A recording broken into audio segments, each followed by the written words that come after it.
La lista de Lavoisier de 33 elementos incluía varias sustancias que algunos químicos creían que se trataba de compuestos. Estos eran cal, magnesia, barita, alúmina y sílice. Lavoisier consideraba que todos ellos eran elementos, porque no podían ser reducidos calentándolos con carbón. Pero otros químicos sospechaban que realmente eran óxidos y buscaron otra forma de liberar su oxígeno y encontrar sus elementos constitutivos. Obtuvieron éxito al hallar un medio, que fue la electricidad. La electricidad era un nuevo juguete, muy excitante y popular. Benjamin Franklin había extraído electricidad de una nube de tormenta con su famosa cometa. Alessandro Volta, de Italia, acababa de inventar la pila eléctrica en 1800. Las noticias de su trabajo se extendieron con rapidez por el mundo científico. En Inglaterra, un científico llamado William Nicholson y su joven amigo Anthony Cartwright iniciaron enseguida unos experimentos químicos con electricidad. Introdujeron 2 electrodos en una batería en agua con un poco de ácido y vieron que al pasar corriente eléctrica a través del agua originaba burbujas de gas que aparecían en cada electrodo. El gas resultó ser oxígeno en un electrodo e hidrógeno en el otro. El experimento demostraba que la electricidad podía separar 2 elementos de un compuesto. Pronto se derivaron hechos muy importantes de esta demostración. Veamos ahora, en un experimento, cómo se puede romper la molécula de agua en estos 2 gases.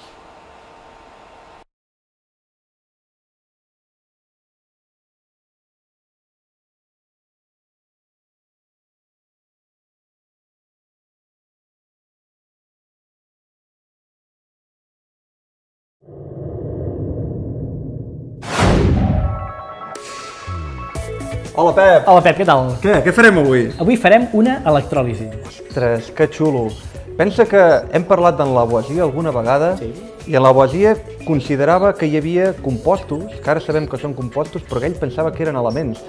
I fins i tot els més antics pensaven que l'aigua també era un element, i ara sabem que era un compost. Però esclar, pobre Lavoisier només disposava dels òxids d'alguns elements i de carbó per reduir-los, i no podia utilitzar l'energia que tu utilitzaràs per separar aquests compostos, perquè de què faràs l'electròlisi, Pep? Faré l'electròlisi de l'aigua i farem servir l'energia elèctrica per trencar aquesta molècula en l'hidrogen i l'oxigen que la formen. Aquesta cel·la la tenim connectada, ara només faltarà acabar d'endollar-la l'electricitat, i tenim aquests 2 elèctrodes, els quals, submergits en aquesta dissolució, faran que corrin els electrons per la dissolució i ens trenquin la molècula d'aigua, les moltes molècules d'aigua que hi ha aquí dins, per generar aquests 2 gasos, l'hidrogen i l'oxigen. Aquest invent que hem fet aquí és perquè ara el que volem fer és demostrar i mostrar que aquests gasos, aquesta mescla d'oxigen i hidrogen, és una mescla explosiva, molt perillosa. I ho farem de tal manera, recollirem un volum petit d'aquests gasos i acostarem una flama i veurem com peta, veurem com és una mescla explosiva.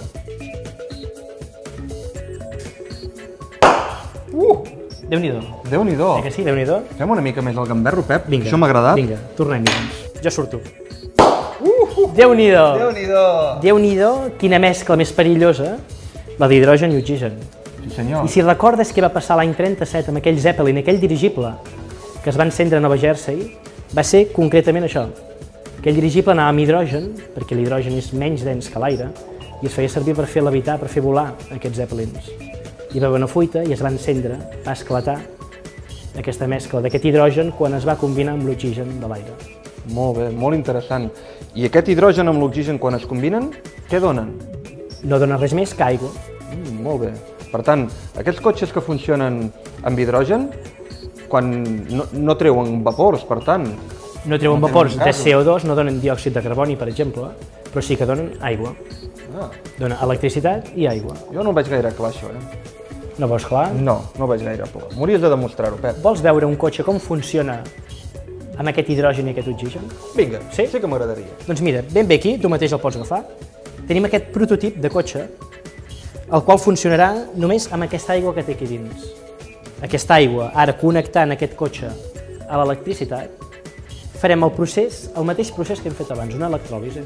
Aquest cotxe conté una cel·la electrolítica equivalent a la que acabem de mostrar ara mateix. Per tant, aquí posant-hi una mica d'aigua i connectant a l'electricitat es farà aquest procés d'electròlisi. I aquests dos dipòsits que tenim a darrere del cotxe seran omplets per aquests gasos, hidrogen i oxigen. De la barreja de l'hidrogen i de l'oxigen tornarem a generar corrent elèctric. Això mateix, i aigua com a residu. Caram, és molt interessant, perquè així aleshores això és com si fos una pila. És com una pila. Molt bé.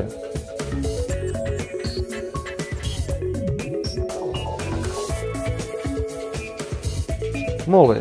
I amb el dipòsit carregat, ara què? Ara què? Doncs quan tinguem el dipòsit carregat i connectarem el motor a la cel·la electrolítica, la qual ens farà l'electròlisi inversa, mesclant aquests dos gasos per generar aigua i corrent elèctric que farà anar aquest motor. Uau! Molt bé, Pep! Ostres, molt interessant. T'ha agradat aquest cotxe? M'ha agradat molt aquest experiment que hem fet avui. Doncs espero que els nostres amics també. Fins a la propera. Fins a la propera.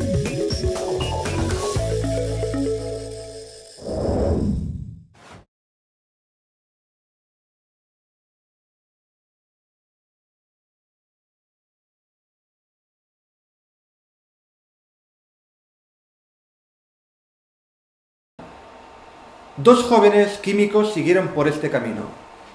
Se trataba de John Jacob Berzelius de Suecia y Humphrey Davy de Inglaterra. Berzelius publicó un tratado de química en 1808 que sustituyó al de Lavoisier como primera autoridad en este tema. Una de sus primeras contribuciones la constituyó el sugerir que los elementos llevaban cargas de electricidad. Humphrey Davy, cuando tenía solo 21 años, de repente se encontró con la fama al haber descubierto algo llamado gas hilarante o de la risa. Este gas es un óxido nitroso. La fama hizo que grandes multitudes se reunieran para verle y escucharle, pero Davy estaba más interesado en los trabajos de laboratorio.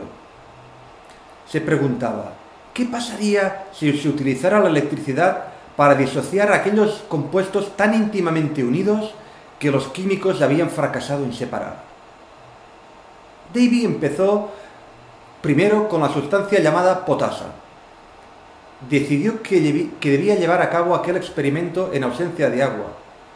Para ello, tuvo que fabricar unas grandes pilas capaces de suministrar unas corrientes más potentes que la pequeña pila original de Volta. Al instante, aparecieron pequeños glóbulos en uno de los electrodos de platino. Davy estaba seguro que aquella sustancia metálica era un nuevo elemento. Lo llamó potasio, de potasa. Descubrió que el potasio poseía una extraordinaria reactividad química y que podía reaccionar con cualquier otra sustancia. De forma similar, de la sosa aisló el sodio, un elemento muy parecido al potasio. Davy intentó separar otros de los elementos de Lavoisier, comenzando con la cal. Berzelius acudió en su ayuda, le propuso utilizar mercurio. El ensayo dio resultado. De la amalgama obtenida de la cal, aisló un metal al que llamó calcio. De forma similar, a partir de la barita consiguió bario, y de la magnesia aisló el magnesio. También, de forma similar, consiguió aislar el estroncio. Davy, en 1810, informó de unos experimentos según los cuales el gas verde que Schlee había obtenido del ácido clorhídrico era un elemento, no un compuesto. Davy lo llamó cloro, por su color verde. Bernard Courtois aisló el yodo de las algas marinas y Ballard el bromo de la sal de mar. Durante muchos años los químicos habían intentado aislar un nuevo elemento del bórax. Lavoisier estaba seguro de que su ácido, el ácido bórico, contenía este elemento. Gay-Lussac y Thénard consiguieron obtener un nuevo elemento al que llamaron boro, calentando ácido bórico con potasio.